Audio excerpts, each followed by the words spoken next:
Les amis, bonsoir. On se retrouve pour la dernière review de l'attaque des Titans de la saison finale. C'est la dernière review. Pourquoi? Parce qu'après cette review, dans une semaine, donc le dimanche 4 avril, je vais lire les scans de SNK en live afin d'être à jour pour pouvoir profiter du dernier scan qui sortira le 9 avril. Donc je veux être à jour avec tout le monde, pouvoir débattre sur le dernier, sur la fin du manga sur Twitter avec tous les passionnés de SNK, etc. Et étant donné que la deuxième partie sort dans 9 mois, j'aurai le temps de... Enfin, je pourrais quand même déguster cette deuxième partie en animé. Donc voilà, j'ai pris ce choix-là et on verra où ça va nous mener. En tout cas, je suis un peu dégoûté parce que j'avais tourné un live reaction, sauf que malheureusement, j'ai eu un bug de rec, d'enregistrement, et ça n'a pas enregistré le son de l'épisode, et le son de mon micro, il est bizarre. Genre, il y a un écho, ça résonne et tout, enfin bref, dommage. Mais bon, c'est pas grave. Donc voilà pour les infos, dimanche 4 avril sur Twitch, n'hésitez pas à passer si vous souhaitez vous mettre à jour sur les scans en même temps que moi. Ou si toi qui regardes cette review, tu as déjà vu les scans et tu veux voir ma réaction, n'hésite pas à venir. Et de toute façon, ça sera posté sur YouTube. Hop! Avant de te mettre mon générique hyper stylé là, je veux juste annoncer un truc, mon ref. Je fais un concours pour pour célébrer la fin de cette mi-saison de SNK. Étant donné que c'est mon œuvre préférée et que j'ai streamé sur Twitch tous les épisodes pour vous, pour que vous puissiez voir l'épisode. Enfin, c'est le stream du peuple, quoi, on l'appelle. Je fais un concours pour faire gagner 5 tomes d'SNK au choix. Donc voilà, n'hésite pas, le lien du tweet sera dans la description. N'hésite pas à aller checker ça. C'est pour faire gagner 5 tomes au choix, je le répète, de l'attaque des Titans. T'as juste à RT le tweet, me follow et taguer un pote à toi. Voilà, n'hésite pas, c'est pour te faire plaisir. Vive l'attaque des Titans. Merci Isayama pour cette magnifique œuvre. Et merci Mappa pour cette excellente adaptation. Pareil pour 8 pour les saisons précédentes. Allez, je vous laisse avec la review. Portez-vous bien. Ciao.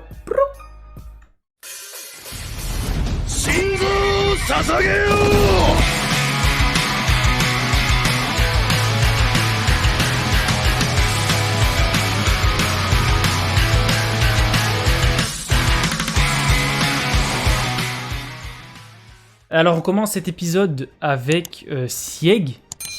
Alors cette scène, j'ai pas compris ce qui vient de se passer. On a Sieg qui est à terre, qui est mourant, qui entend plus rien, puisque bon, il a les oreilles qui sont dead à cause de l'explosion, il est au bord de la mort, etc.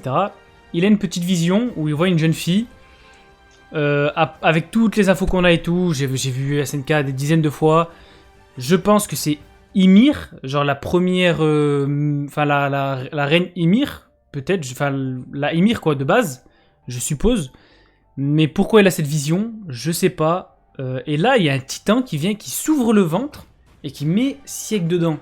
Du coup, moi, je pense que ça, c'est pas pour cacher Sieg, mais plus pour... aussi, peut-être que c'est pour cacher Sieg, mais ça serait bizarre. Moi, je pense plus que c'est un truc pour le soigner, pour qu'il se régénère plus facilement. Du coup, moi, je pense que c'est ça. Je pense que la personne qu'on voit, c'est Ymir, mais pourquoi... à quoi elle sert? Aucune idée. Pourquoi il la voit comme ça? Je sais pas, ça me semble un peu bizarre. Et après, on ne voit pas Levi. Je suis dégoûté de tout l'épisode, on ne voit pas Levi, on sait même pas ce qui lui est arrivé, on sait même pas s'il est mort, s'il est blessé. Moi, mon pronostic, c'est qu'il est grièvement blessé. Suffisamment pour le nerf. Pour qu'il soit moins fort, parce que on va pas se mentir, c'est le meilleur personnage de la série, et du coup on peut pas avancer parce qu'il il tuera tout le monde, genre il est trop fort en AV1, personne ne peut le prendre en AV1, je pense que même RN ne peut pas le prendre en AV1, donc compliqué, donc je pense que là il va être nerfé, Levi. Ensuite à la suite de ça on a la discussion entre Yelena et Pixis, donc on sent que Pixis il a un peu le seum, parce qu'en fait il est obligé d'écouter vu qu'il a lui-même ingurgité du liquide cérébrospinal. Et on voit qu'il y a deux teams. Il y a les gens... ils ont à peu près tous trahi les Eldiens. Enfin les Eldiens de base. L'armée, ils ont tous trahi l'armée. Mais il y a une team Brassard Blanc qui ont trahi il y a un bon moment. Et la team Brassard Rouge qui se sont en gros ralliés à la cause parce qu'ils étaient obligés. Parce qu'en gros ils ont bu du liquide, ils se sont dit bon c'est notre dernier choix, nique sa mère quoi. Et c'est cool, Pixis qui fait la liaison par rapport au Mar. Du coup, on n'a pas besoin, nous les gens qui font des revues, on n'a pas besoin de dire que c'est une référence. Mais enfin, du coup, il nous nique un peu notre contenu, Pixis, mais vas-y, c'est pas grave. Du coup, c'était hyper intéressant. Yenna, je trouve qu'elle a un flow incroyable. Et on sent que c'est un personnage qui donne son point de vue malgré... Enfin, je sais pas comment l'expliquer, mais on sent que c'est pas un antagoniste. Enfin, c'est pas quelqu'un de méchant. Yenna, c'est juste qu'elle est pro-Jaeger et elle fait tout ce que les Jaeger lui disent de faire. Du coup, je trouvais cette scène assez intéressante autour de la table, etc. À Shinganshina, là où tout a commencé. Et désolé, j'ai pris des petites notes parce que je veux faire cette dernière review bien. Donc j'ai pris les petites notes des points que je voulais aborder. C'est juste des petits tirés comme ça. Du coup, après ça, on a... ah oui, on a Armin, Mikasa, Jean, Connie, etc. qui sont en cellule. Et on voit qu'ils sont dépassés par les événements. Ils savent plus quoi faire. Clairement, ils sont perdus. Ils sont un peu en mode... En fait, chacun a son point de vue. On a Connie qui veut juste tabasser RN et c'est tout, quoi. Il veut juste l'enculer. Désolé pour le mot cru, mais c'est tout ce qu'il veut faire. On a Jean qui est en mode je défends Mikasa. Armin, dis-moi, il a dit quoi RN à Mikasa et tout, nanana. Et je trouvais ça stylé. Jean, je trouve qu'il a des giga couilles. Dommage que j'ai pas pu poster mon live reaction. Vous aurez vu tout ce que je pense en direct. Et on a Armin qui est là en mode ouais, RN il a fait ça, moi je l'ai tapé, qui explique un peu la chose. Et on voit qu'ils sont clairement tous dépassés. On a même Nicolo, il est au bout de sa life. Et on a le mec, je sais plus comment il s'appelle, qui accompagne Yelena et Onyan Kopon, qui est là en mode c'est toi Nicolo, tu suis les démons et tout, nanana, tu m'as cassé les couilles avec ta Sacha et tout. Bref, il les insulte de sale démon et tout. Et là, bam! Oh, j'ai été choqué quand Yelena tire une balle, je m'y attendais absolument pas. Elle le tue, et c'est ce que je disais tout à l'heure par rapport à la discussion de Pixis, c'est qu'on voit que Yelena, en fait, elle fait clairement tout ça pour les Eldiens, en fait. Elle le tire dessus, elle dit tous ceux qui vous traitent d'Eldiens sont nos ennemis aussi, genre, qui vous traitent de démons sont aussi nos ennemis. En mode, vous n'êtes pas des démons, vous êtes des gens normaux et tout, nanana. Et là, elle commence à expliquer le plan. Donc le plan qui est, comment on dit, l'éradication de manière douce. J'ai un peu bégayé. L'éradication de manière douce. Et qui consiste donc à rendre tout le monde stérile comme on l'avait dit au live reaction précédent. Et du coup, le plan c'est de rendre tout le monde stérile, etc. Elle explique le plan. Et là, on a une scène hyper intéressante. C'est Armin qui pleure. Et qui dit la cause est si noble, je sais pas quoi, nanana. Moi, Isayama, tu vas pas me la faire, mon ref. Armin qui pleure et qui dit ça. Bizarre. Je pense pas que ce soit des fausses larmes, je pense que c'est des vraies larmes. Mais pour moi, Armin, il pleure. Soit, il y a deux raisons pour moi. Soit il pleure parce que... En fait, généralement, Isayama, quand Armin... En fait, Isayama, il nous donne des indices par Armin. Généralement, il y a tout le temps un focus sur Armin et on voit qu'il a un plan. Genre, des fois, il y a dans les précédentes saisons, il y avait des focus sur Armin et on voyait en mode... tu sais, les illuminés et tout, et en mode, il avait tout compris, tu vois. Donc là, il y a deux choses. Soit il pleure parce qu'il a compris un truc par rapport à RN qui est hyper important. Il a compris le but d'RN ou un truc comme ça. Il a compris quelque chose par rapport à RN. Soit il pleure parce que en mode RN il est pas, enfin il a encore, ça rejoint un peu ce que je disais, mais en mode RN en fait il a pas changé finalement, il a pas autant changé que ce qu'il pensait, ou sinon c'est toute autre chose dont je ne sais pas, mais c'est pas par rapport à la phrase qu'il a dit à Yelena, c'est pas possible, il a dit ça en mode je pense juste pour pas trop donner d'indices, mais en tout cas moi je pense que c'est un enfin pour pas trop faire chauffer, mais en tout cas moi je pense que c'est un big indice de Isayama sur les pleurs de Armin. Et voilà. Et après on a, ah oui, cette scène. On a Gabi dans la pièce qui commence à se remettre en question. Elle dit c'est des putains de démons, mais pourtant, 3 petits points. Et là j'étais en mode, oh ouais, elle se remet en question enfin. Et là il y a Pic qui vient. Bon, Pic qui vient et qui fait genre, ouais et tout, je suis là pour trahir mes potes et tout. Bon, il y a RN aussi qui vient et tout. Et là j'étais en mode, oh ouais, ok, j'avais raison. Dans le live reaction, c'est dommage, je l'ai pas, mais je dis un truc du genre, ouais là elle va dire... j'ai su le plan de siècle à partir du moment où il a dit RN, toi aussi tu t'es fait endoctriner par ton père, j'arrive te sauver. Et elle le dit. Du coup là je me suis senti j'avais l'impression que j'étais Isayama, j'avais l'impression que j'avais tout calculé et tout, je me sentais trop fort. Et du coup j'étais en mode ouais j'avais raison et tout, Pic elle va rejoindre Sig et tout. Parce que depuis le début elle était intriguée par Sig. Et tout ce que je disais pendant l'épisode, elle le disait genre. Et là j'étais en mode oh là là mais je suis trop fort et tout. Et finalement c'est pas le cas. Donc on voit après quand il monte sur le toit pour que Pic montre à tout le monde enfin pour que Pic montre à RN la team démarre, enfin ses alliés, et là elle se retourne et elle dit ils sont là et tout, et elle pointe RN, enfin je pense qu'elle pointe le sous-sol où il y a Gaillard, Et ah oui, d'ailleurs, juste avant, quand Pique, elle monte les escaliers, et ça, en fait, on voit les mecs qui sont en kiff sur Pique, et on voit Porco. Et moi, à ce moment-là, quand je regardais, dommage que je peux pas vous mettre le live action, mais quand je vois Porco, tu vois. Mais dans ma tête, c'était pas lui, enfin Galliard ou Porco Galliard, enfin je crois que c'est Porco Galliard son nom.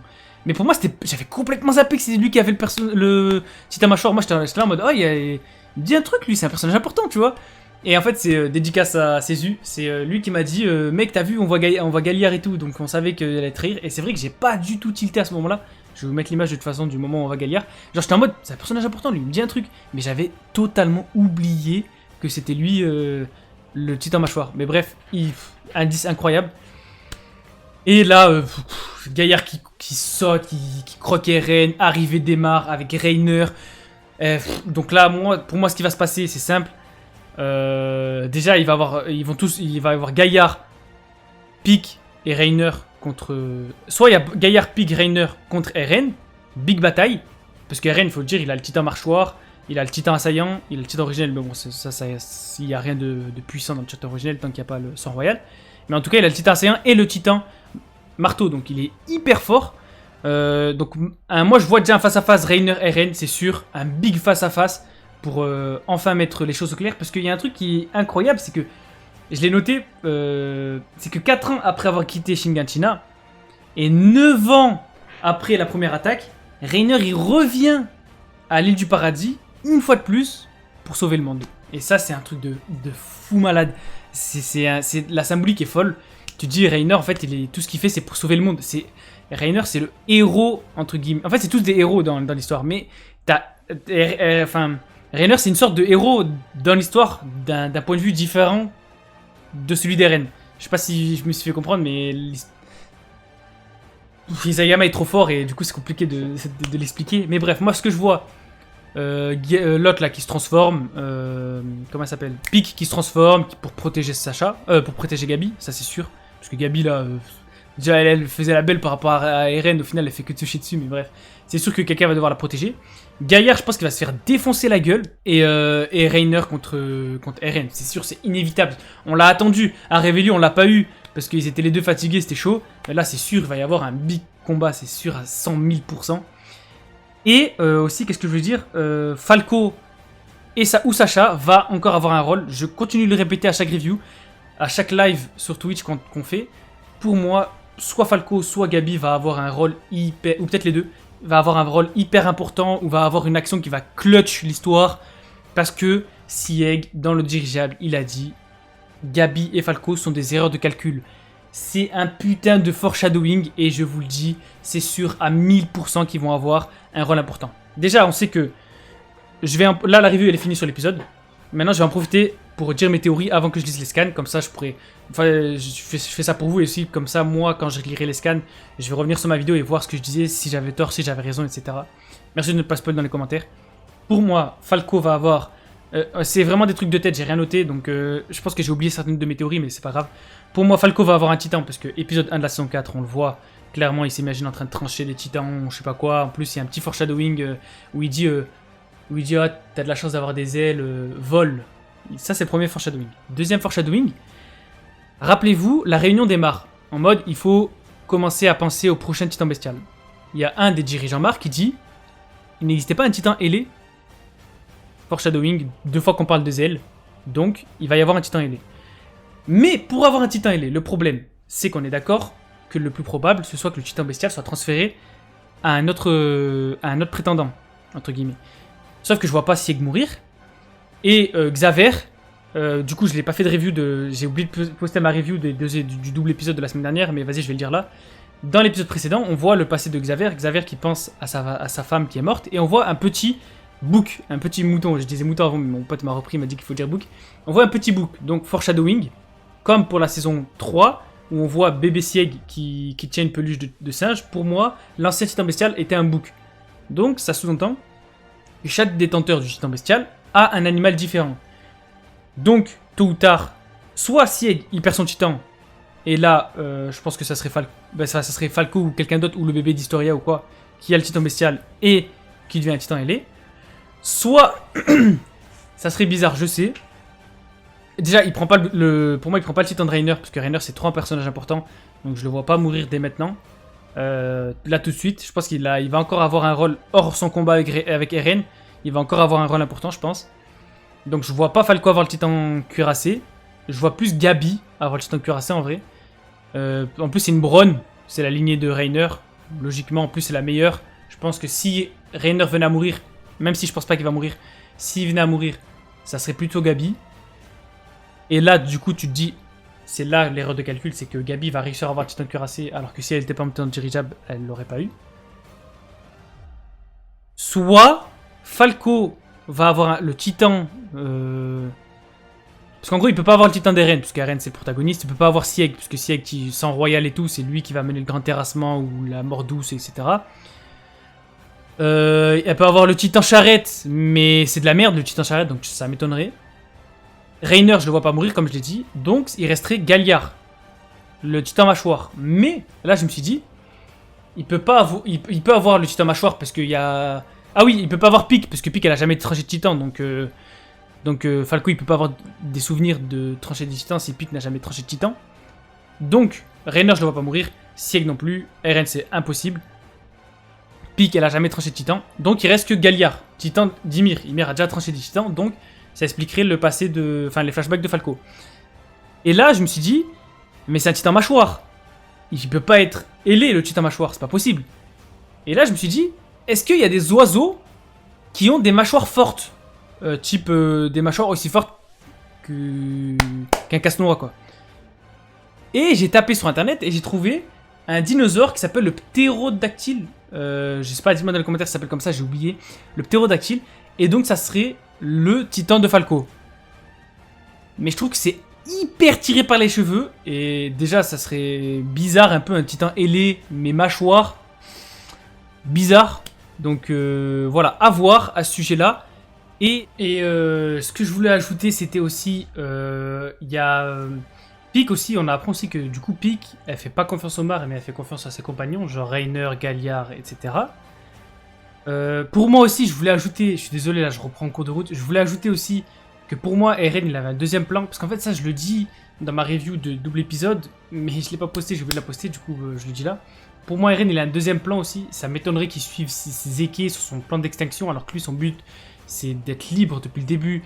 Il veut être libre et que ses amis soient libres, et être stérile en final c'est juste eux qui vont être libres, mais ils vont même pas pouvoir avoir d'enfants. Donc je pense que Eren, il a un autre plan, et lui, je pense que son deuxième plan, c'est le grand terrassement. Je pense qu'il veut imposer, il veut montrer à tout le monde qu'il est là, quoi. De toute façon, ils ont parlé de grand terrassement, et s'ils ont installé ça là, c'est pas pour ne pas le faire. Il va forcément y avoir le grand terrassement. Et aussi, je voulais revenir sur... en fait, j'avais fait un live il y a quelques temps, où je faisais un peu des théories, et je veux revenir sur l'épisode 1 de la saison 1 qui s'appelle « À toi qui vis 2000 ans plus tard » ou « À toi 2000 ans plus tard ». Pour moi, ça c'est un message d'une personne d'il y a 2000 ans qui envoie ce message à Eren. Et en gros là, Eren, il a la mission, c'est de niquer cette boucle, en gros. Et tous les anciens détenteurs des titans, leur but c'était, leur mission en gros qu'ils ont eu à chaque fois qu'ils ont eu le titan assaillant, vu qu'ils ont eu des souvenirs du futur potentiellement comme Eren Kruger, ou du passé comme Eren il en a, etc. C'était de transmettre le titan assaillant jusqu'à ce que Eren l'ait, pour que Eren puisse mettre fin à cette boucle infinie, cette malédiction d'Ymir. Moi je vois ça comme ça. Putain, je sais que j'ai encore plein de théories, mais je pense que je ferai, limite si ça me revient, je ferai une deuxième vidéo où je dirai, genre en milieu de semaine, où je dirai toutes mes théories, et que comme ça je pourrai la revoir après avoir lu les scans. Donc voilà, dites-moi ce que vous avez pensé de l'épisode, de ce que vous avez pensé de mes théories, c'est hyper important. N'hésitez pas à passer dimanche prochain, je lis les scans en live. Si tu veux pas les lire tout seul, mon ref, viens les lire avec moi. J'attends tout le monde, tous les viewers, on va tous le lire ensemble. Si t'as déjà lu le manga et tu veux voir un live réaction d'un mec qui n'a pas lu le manga, tu peux venir aussi. Ça sera sur Twitch, twitch.tv/p3erson, le 4 avril. Et le 3 avril, donc la veille, je fais un live cuisine, c'est un sub goal. Donc si tu veux passer, te taper une petite barre, n'hésite pas à passer. Voilà, portez-vous bien les refs, c'était un plaisir de faire ces reviews avec vous, de mon œuvre préférée, de la meilleure œuvre de ces 10 dernières années. Et il y a un concours sur Twitter, donc n'hésite pas à aller sur Twitter, tout épinglé, concours pour gagner 5 tomes SNK de ton choix. Voilà, RT follow et tag un pote. Porte-toi bien, ciao.